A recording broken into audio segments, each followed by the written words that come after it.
And our first presenter for today is Bill Howitt, who's our team leader of planning compliance. So I will now hand over to Bill, who'll talk about the planning rules. Thank you, Bill. Good. Yeah, thanks, Tom, and look, welcome everyone to the today's session. I think it's a really important session for people running home-based businesses. Never before have home-based businesses become such an important part of Victoria and Casey's economic survival and recovery.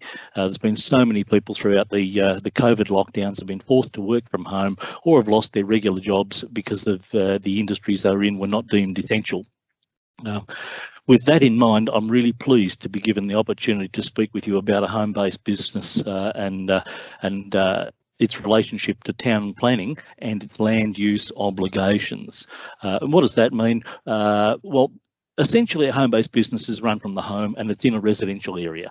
So, you know, with that in mind, residential areas should generally be only having residential type uses in them. And the state government have said, well, a home-based business is a residential type use if it's run the right way. So the state planning provisions around home-based businesses, they apply right across the state of Victoria.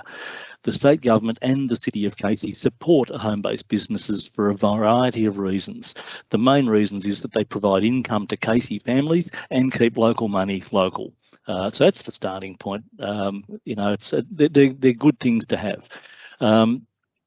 The starting point for running a home-based business is that you must meet the state planning requirements, and then you don't need a planning permit. So if you meet the requirements, you don't need a permit.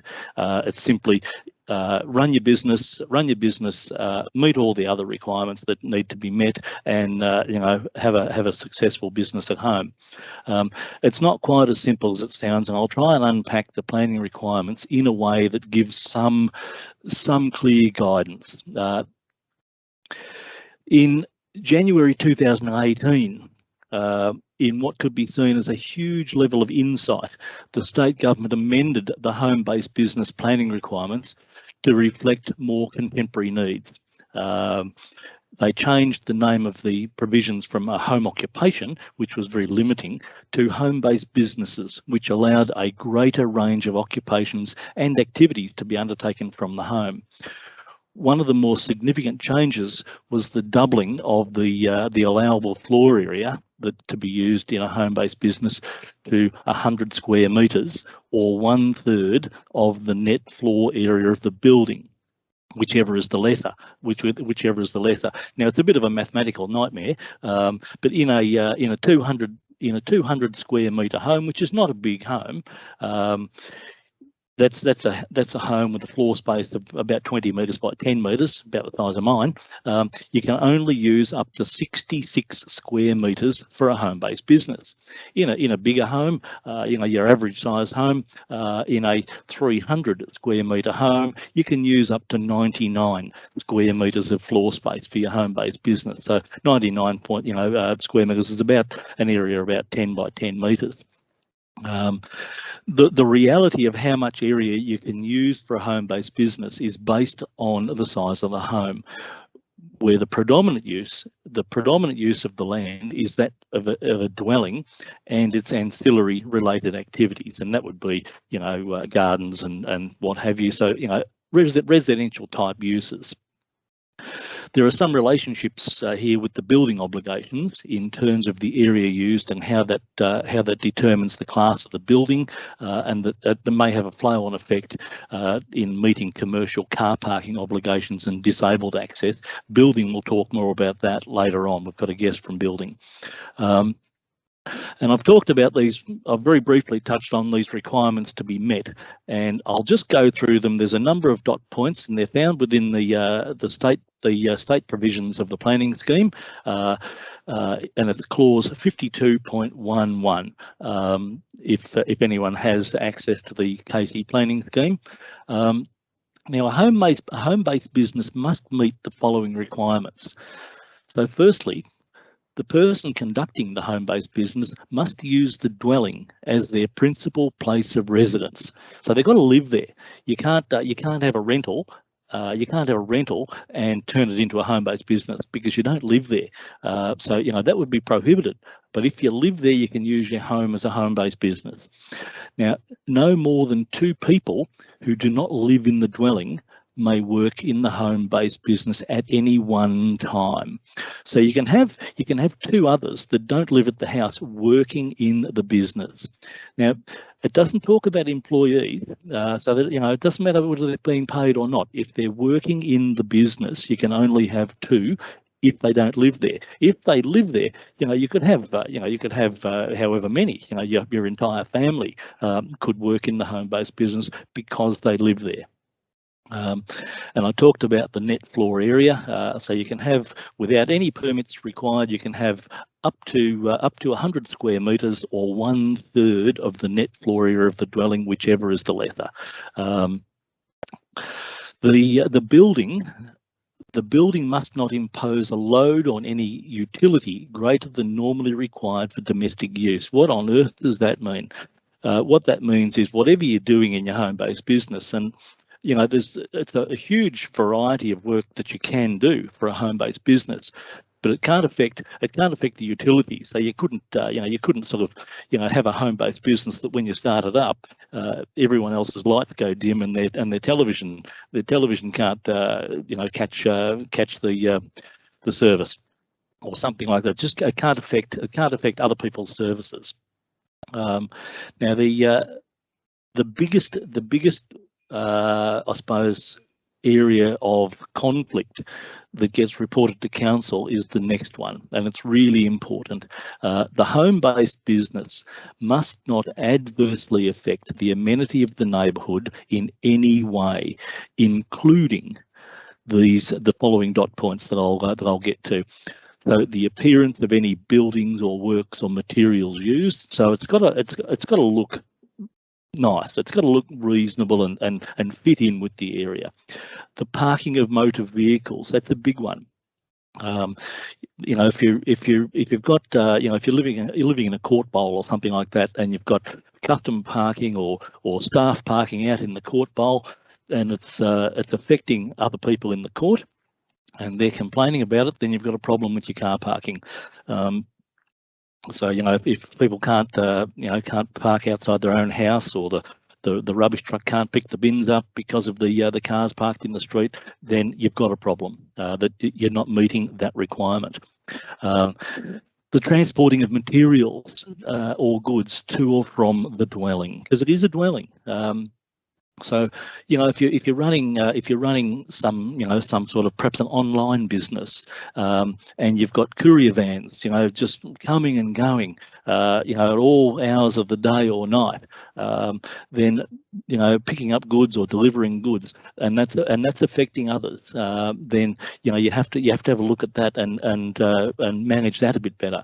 The hours of operation. Now these are all very sort of generic statements, but if you are running a home-based business and it goes outside of what normal hours operate, and it starts to affect other people, then you have to modify your home-based business.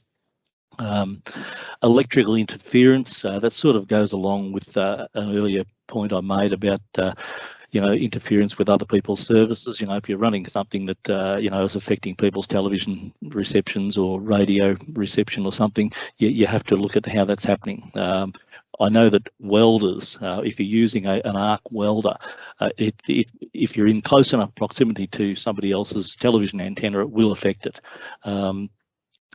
The storage of chemicals, gases, or other hazardous materials is something that has to be done really responsibly, because there are some home-based businesses that might use chemicals that are flammable or explosive or whatever, and they've got to be stored. They've got to be stored safely and correctly.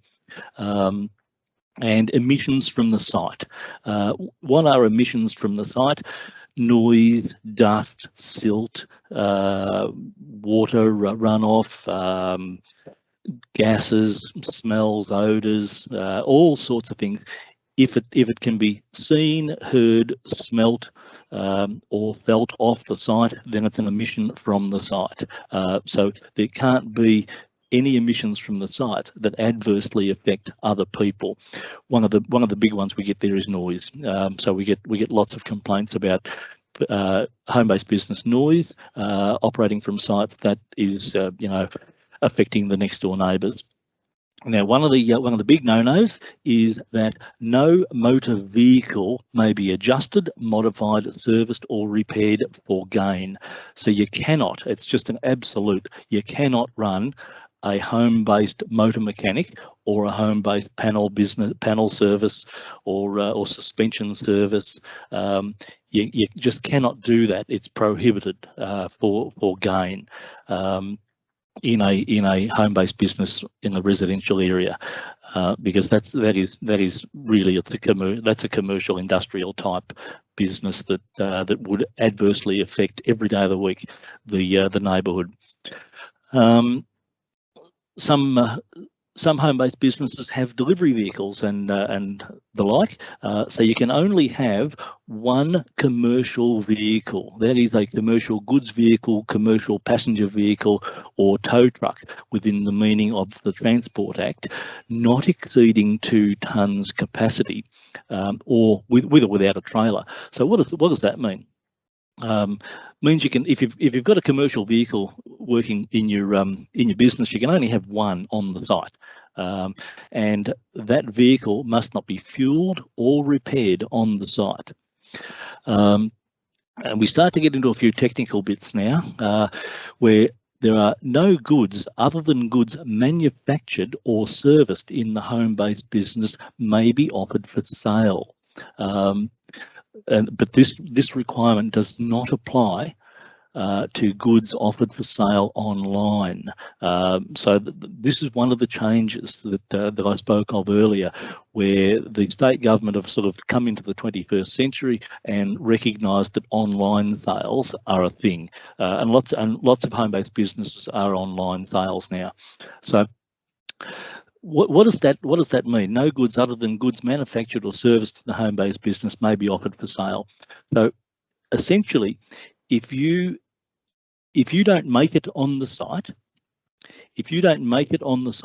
or you don't fix it on the site, you can't offer it for sale on the site and have a customer go there. And things, like if you get you might get a delivery, you might get a shipping container full of flat screen TVs from Taiwan or China or somewhere, and you start to sell them. Well, you don't make them. You don't service them. You've just bought them in. You can sell them online, but you cannot have customers come to the house and pick them up. But there's some pitfalls there. Now, materials used or goods manufactured, serviced or repaired in the home-based business must be stored within a building. Now, what's a building? Well, it's your house, it's your garage, it's your carport, and you can't just stack stuff up in your driveway or on your front lawn or whatever. Because the next dot point is no goods manufactured, serviced or repaired may be displayed so that they are visible from outside the site. So if you're walking down the footpath and you can see the goods that are being manufactured, serviced, repaired or offered for sale, then you're not meeting the home-based business requirement. With the, now I touched on earlier, any goods offered for sale online must not be collected from the dwelling, and that's a full stop dot point. If you are selling stuff online, that is using Facebook Marketplace or I don't know, whatever the sales platform is that you're using, you cannot have customers coming to the house to pick them up. They must be either couriered out or posted out, or home or delivered by yourself. So you can't have, for online sales, you can't have customers coming to the house. So there are some hidden pitfalls that don't meet. That's the end of the state. That's the end of the state requirements. From a perspective of town planning and the planning compliance area that I work in, these are the pitfalls that we come across. One of the biggest complaints that council receives are car parking issues and noise issues that are having an impact on residential streets. So in the noise impact, adverse noise impacts from a home-based business is simply not allowed. The EPA noise guidelines are absolutely irrelevant in terms of the start and finish here. If a home-based business noise is adversely affecting the amenity of the neighbourhood, then it must cease. It doesn't matter that the EPA say yes, but you can use power tools between 6 in the morning and 6 at night or whatever it is. That's irrelevant. If it's affecting somebody else in the residential area, you cannot do it. Now that does not apply. That does not apply to a hobby or normal residential noise, which is not part of a home-based business. So if you've got a bit of a hobby, if you've got a hobby that you make, kids' toys or furniture or whatever in your garage and you're making a bit of noise, then the home-based business requirements about noise don't apply, but the EPA requirements and the Public Health and Wellbeing Act might apply in terms of nuisance noise. The other point is car parking. The other point we get a lot of complaints about is car parking. Now there's some really hidden pitfalls here around car parking. Where you've got a 3-bedroom dwelling, and most of the houses throughout the Casey Council are at least 3 bedrooms. Where you've got a 3-bedroom dwelling on the land, there's a planning requirement for that house that they must provide a minimum of 2 car parking spaces on the land. That's not in the street, that's on the land. So it's usually, it's a double car park, a double carport or a garage. Where there's a small lot, where it's a small lot and a 2-car garage is being used for a home-based business, which often happens. People convert their garages into hairdressing salons or other like type businesses, and the garage can no longer be used for car parking. They must continue to provide 2 car spaces on the land. Otherwise, they don't meet their planning requirements for the dwelling. Completely unrelated to the home-based business, but it does have an effect. So if you're going to take up your garage or your carport for a home-based business, make sure you've got at least 2 car spaces on your land if there's a 3-bedroom dwelling involved. If it's a 2-bedroom dwelling, you only need to provide 1. Now, where you have non-resident employees working in the home-based business, that is people working in the business, whether they're being paid or not, where you've got people working in the business and they don't live there, for each person that turns up to work, that's not customers, for each person that turns up to work, you must provide an additional car space on the site, on the land, for each non-resident worker. And that's on top of the 2 that you have to provide for your dwelling or your house. So if you've got a 3-bedroom house, with 2 non-resident employees, you've got to provide 4 car parking spaces on your land, on your site, and those car parking spaces must meet the Australian standards in terms of size. So there's a bit of a pitfall there. Now, goods being offered for sale online. I talked about that earlier. That is via electronic advertising mediums such as internet, Facebook Marketplace. It's a major cause. It's a major cause for complaint where customers are coming to the house. You just can't do it. You get yourself a delivery van or use couriers, but you can't have customers coming to the house. And we get a raft of people. We get a raft of people who try to get around this by they contact the customer and say, "Oh, listen, just park around the corner,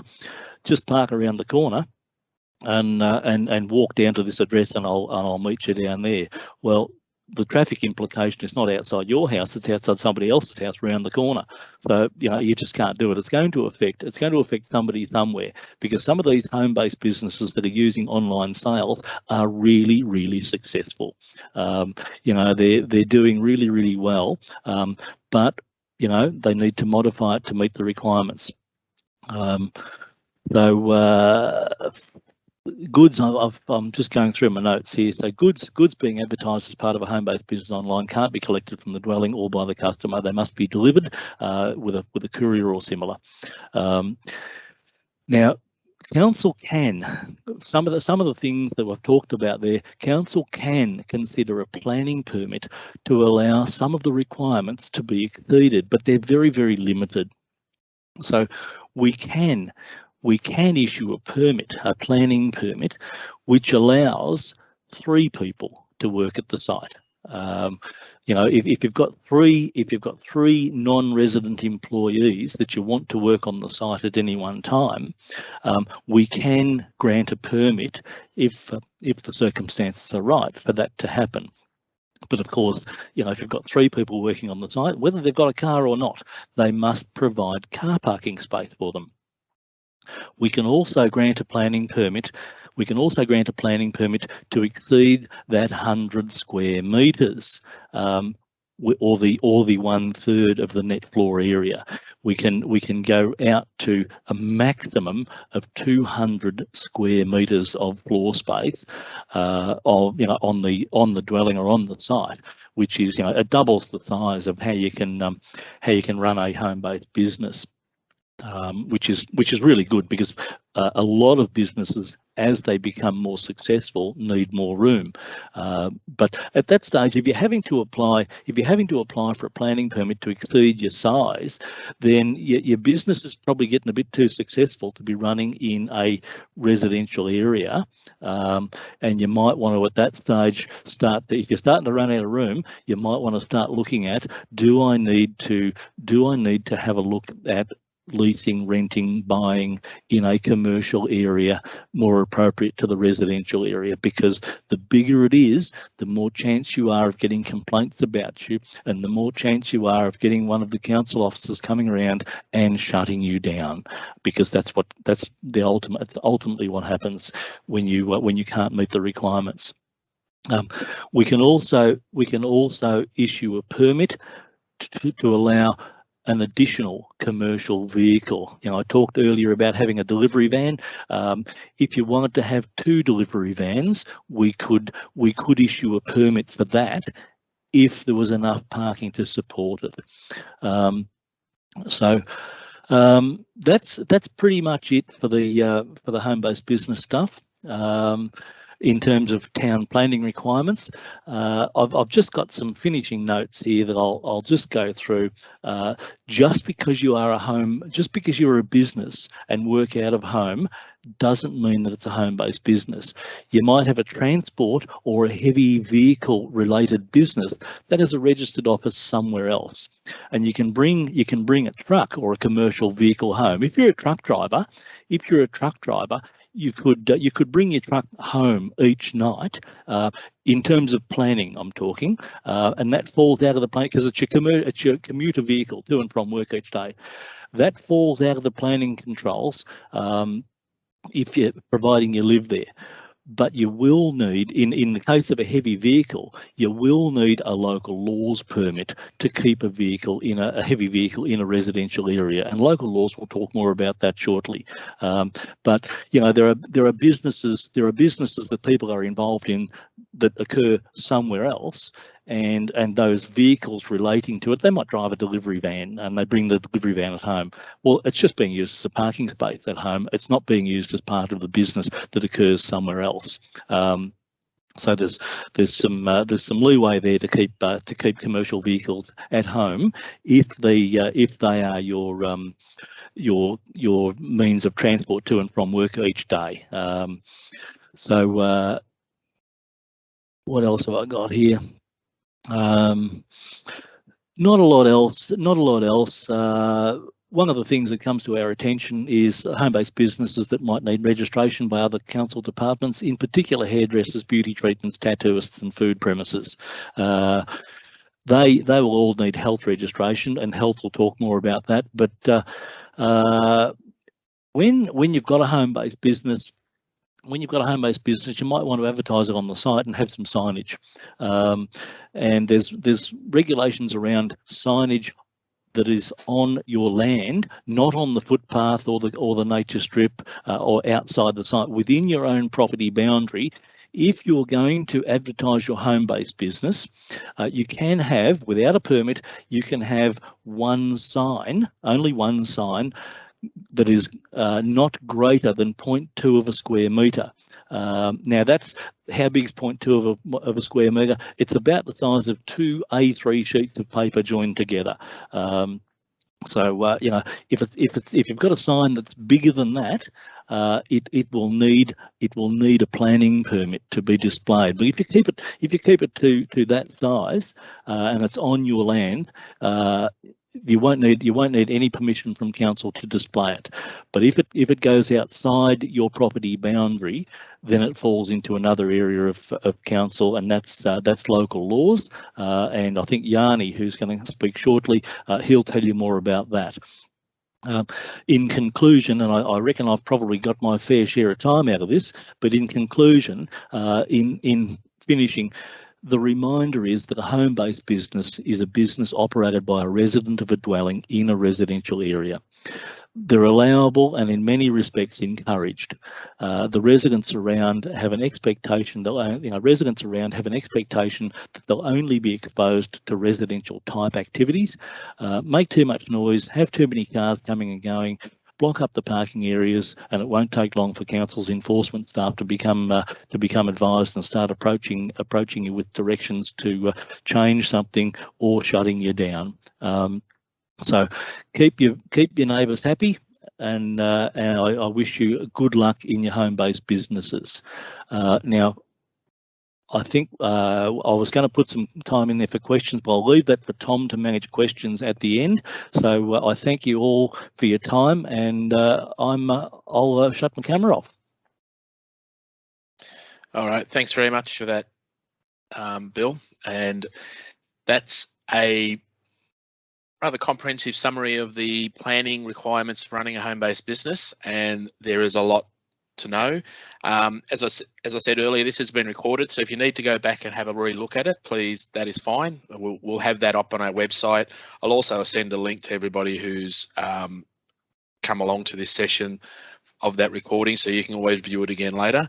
But yeah, that's the, as you can see, generally the planning rules are based around the amenity and effect that your operation will have on your local neighbours and the residents in the nearby area. So if you're running a business that doesn't affect the neighbours in an adverse way by noise, crowding, parking, that sort of stuff, usually things are pretty good. That's as I said, happy neighbours makes a happy business. So we want to ensure that our neighbours have a nice time of it, and that includes people running businesses adversely affecting them. And that's what the state government rules, which are planning rules, are really focused around. All right, which was touched on to an extent by Bill, is that we will now